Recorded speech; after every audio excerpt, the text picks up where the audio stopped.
News 46 is brought to you in part by Pawn Corp's international gold buyers are returning to Pahrump. Thanks to your interest and support, we've moved to a bigger location. Bring your unwanted gold, silver, platinum, jewelry, diamonds, fine watches, coin collections, and broken jewelry to the Pahrump Nugget on Sunday, Monday, and Tuesday, February 27th through the 1st from 10 a.m. to 5 p.m. We have $1 million to spend, and we'll pay you in cash. That's Sunday, Monday, and Tuesday, February 27th through the 1st from 10 a.m. until 5 p.m. at the Pahrump Nugget. See you there.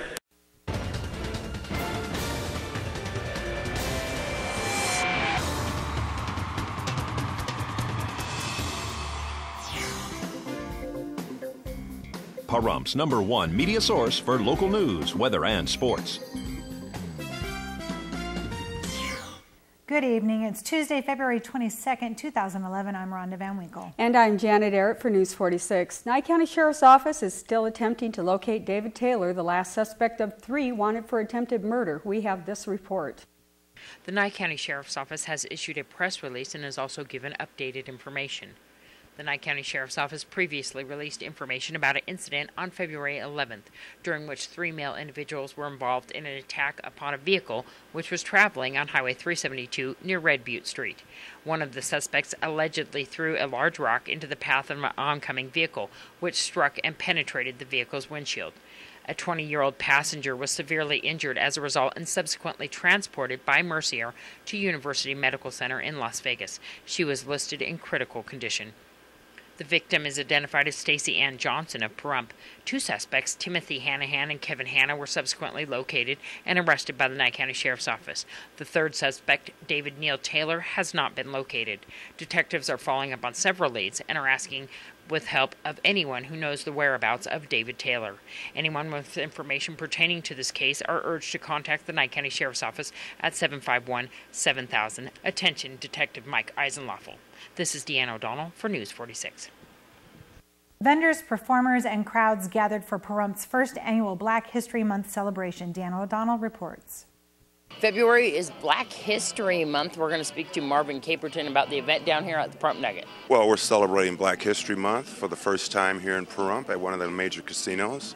And we're attempting to bring all the youth together and all the people so we can enjoy this culture and learn and teach each other.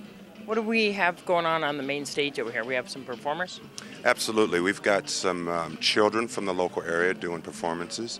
We've got some praise dancing from the local churches. We've got Pahrump Valley Gospel Choir that's going to come in and do some performing for us. And we've got live reggae music with Stan Rankin T and Meshach. We also have some R&B with Kenny Flood. Wonderful. We got some vendors here too as well. Absolutely. Some of the nicest stuff in Pahrump we have here. So tell me a little bit about your band. Well, our band is originally from Jamaica. We've been playing music in the area for about 40 years now. We've had some big scenes and we've done some small stuff, but we just want to keep the culture bubbling, keep everybody aware that there is activity going on other than what we don't want to see and talk about. Oh, I forgot about that. Yes, we are definitely scheduled to play for the Relay for Life. So. May 21st, there you go, at Petrick Park. Thanks so much for speaking with us, and thanks so much for inviting us down here. Well, thank you for being a part of this. News 46 reported on a rollover accident at Leslie and Vondel last week. A press release from Nye County Sheriff's Office updates us on the driver who fled the scene. The Nye County Sheriff's Office has issued an official press release regarding the February 17th rollover accident on Leslie between Vondel and Irons. When deputies arrived on scene, all occupants of the vehicle had left. Upon further investigation, deputies responded to 3391 Windsong Lane, where the registered owner of the vehicle resides. A male identified as Thomas Watson opened the door to speak with deputies. When deputies entered the house to check on the child that may have been involved in the accident, they smelled an odor of what appeared to be marijuana. Thomas admitted to deputies that he had recently smoked marijuana that day and the day prior. 42-year-old Thomas E. Watson was booked into the Nye County Detention Center and has a bail of $5,000. The investigation to the accident continues. This is Deanne O'Donnell for News 46. After this break, we'll bring you important information on melanoma, a poker run at the Maverick, and a special segment with Fire Chief Scott Lewis you won't want to miss. Keep it here.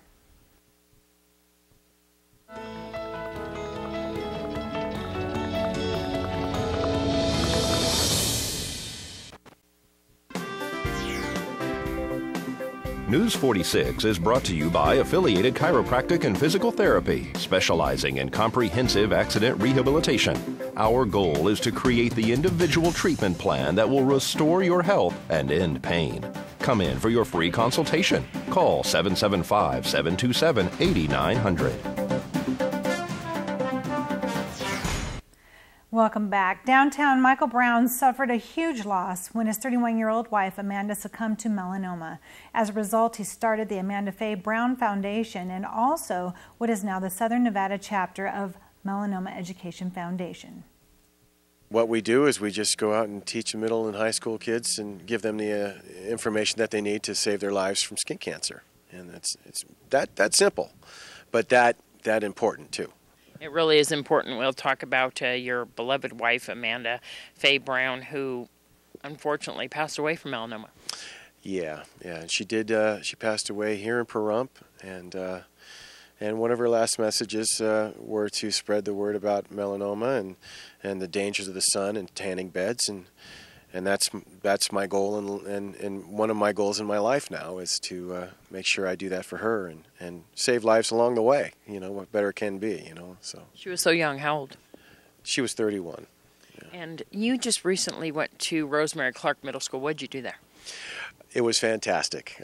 All of the kids at Rosemary Clark Middle School were so fabulous, and they were so respectful to me, and they really got it, and they really understood.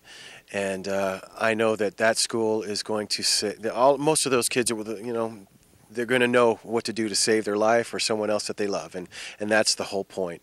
Kids are so curious about this because it can be such a small clue that something's going on, and exactly. You teach them what to look out for and how to stay out of the sun. Absolutely. Basically, it's a real simple thing. If you have something growing on your skin, like a mole or any kind of discoloration, if it starts to itch or have any pain association, or if it just starts to grow on you, those are signs that you need to go to a dermatologist and get that checked, because melanoma is one of the easiest cancers to beat if you just get it early enough. Mm-hmm. But it is one of the most deadliest once it gets to stage 4. So. And one of the things that people don't really realize is when you do have a growth, this can actually go throughout your body. It's not just the skin that's affected. And that's what happened with Amanda, is she just had a small mole, but it had already traveled. Yeah, it started it's one of the A, B, C's, and D's of melanoma awareness, and what it was looking like for me in our instance, it was like a pencil eraser on her shoulder, and we just don't realize. I thought it was a beauty mark, and it certainly wasn't, and so the people need to be aware that. See, what they see on the top of the skin is nothing compared to how big it is underneath. It's just like an iceberg. Mm-hmm. What you see on the top of the water is it's a lot bigger underneath. Well, just like that in melanoma. Mm-hmm. That's why it's so important to catch it early. And, of course, precautions you should take in the sun. Absolutely. Use SPF 45 or more. We want you to use 2 ounces of SPF 45 every 2 hours if you're wearing a bathing suit. We recommend that you stay out of the sun from 10 to 3-ish. That's when the rays are the worst. And out here in Nevada, the sun is so strong. Where are you going next? Well, I think I'll be hitting Pahrump Valley High School pretty darn soon, so watch out. Here I come. Now, for more information about skin cancer, you can go to skincheck.org. In other news, there's motorcycles, cars, trucks, even bikes, or just you and your shoes can enter the Poker Run fundraiser at the Maverick. News 46 met with Stephanie Peace to find out more. We are doing a poker run on March the 5th for the Smiley and Broadhead family, who had both tragic loss in their families. And sign up is the morning between 9 a.m. and 10 a.m. We're having a poker run to Arnie's Lounge, Sugar Magnolia, Valley Bar, Hideaway, and ending back at the Maverick with a spaghetti dinner. We will have drawings. Donations are being taken right now from the various businesses here in town. and it is $25 for a sign-up fee. It is not limited to motorcycles. You may have a car, go horseback, go jogging, bicycle, whatever. It is for a good cause, and 100% of the proceeds will be divided between both the families. And this is all local, all the places that you're stopping. So it's going to take all day long to do this poker run? We venture to say that they're going to return here to the Maverick between 2 and 3 p.m. And if you don't want to do this poker run, you can join the spaghetti dinner. Yes, and that's $5, a minimum $5 donation. And 100% of the proceeds are going to be split amongst the families? Yes, they are, 100%. I have children and grandchildren, and I know that none of us ever expects tragedy to hit us. But we're paying it forward, and we're making a difference within our own community. Wonderful thing. And it's really great that you all have joined together to have this poker run. Absolutely. Absolutely. I think it's a wonderful idea for all the businesses to work together. And so for more information, who can they call? They can call the Maverick at 751-9988 and speak to any one of our bartenders or myself, Stephanie. And coming up after the break, Fire Chief Scott Lewis, a new civilian Navy organization in Pahrump, and your weather. Keep it here. We'll be right back.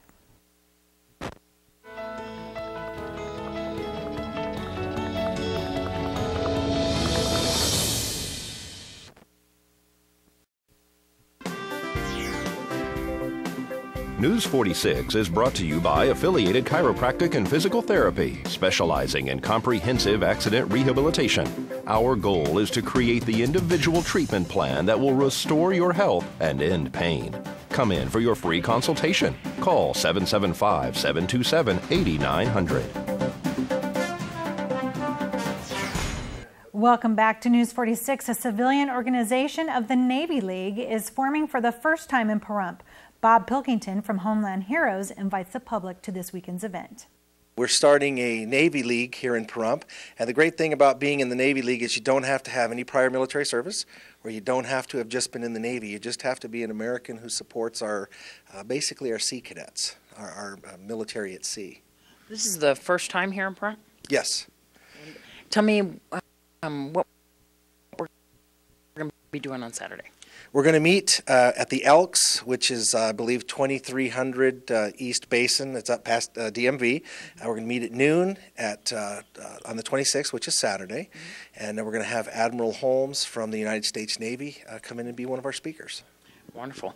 And a little bit more information on what the League will consist of.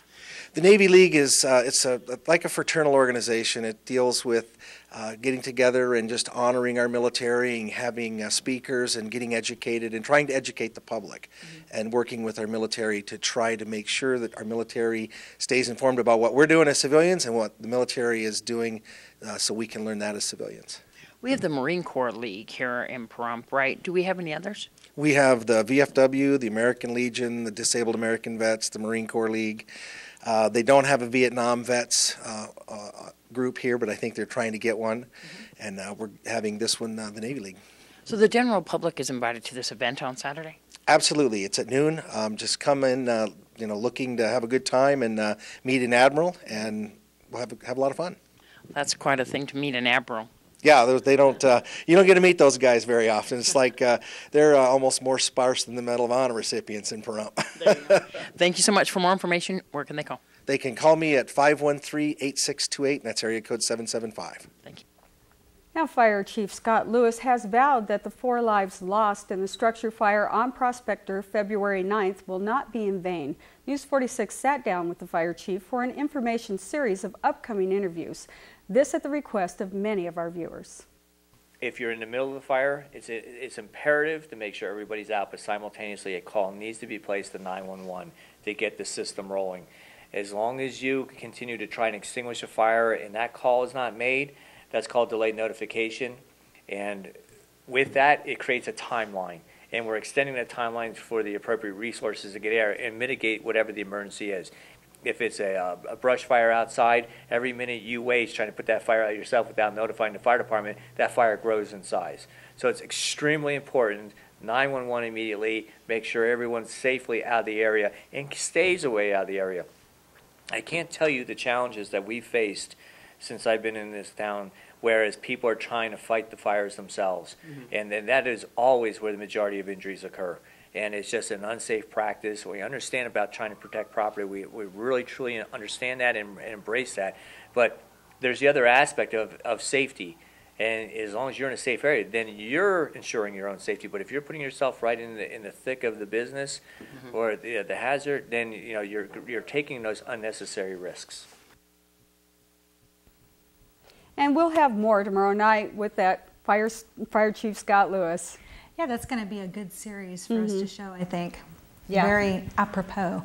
Well, you know, we've had great weather so far, but is there rain coming up in our future? We'll answer that right after this break.